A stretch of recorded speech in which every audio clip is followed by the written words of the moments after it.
ঐ ছোৱালী, কিমানৰ ছিংগল থাকিবা? মোক বয়ফ্ৰেণ্ড বনাই লোৱা, গোটেই জীৱন সুখত ৰাখিম। মই ছিংগল, এটলিষ্ট আন সম্পৰ্কবোৰৰ নিচিনা কাজিয়া কৰিব নালাগে। আচ্ছা, কোন তুমি? আৰু মই ছিংগল থকা বুলি কেনেকৈ গম পালা? বাহ, পাহৰি গ'লা তুমি। কালি যে ফেচবুকত নাম্বাৰটো দিছিলা মোক, মই সেইজন। অ' চৰি, মানে আননাউন নাম্বাৰ যে, গম নাপাওঁ। সঁচাকৈ তুমি ছিংগল থাকি ভাল পোৱা?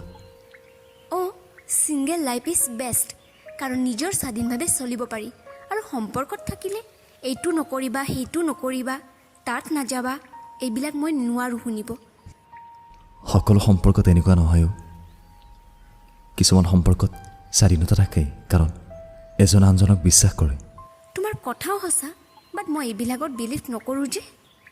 ৰিলেশ্যনশ্বিপত এবাৰ আহিছোৱা, গম পাবা।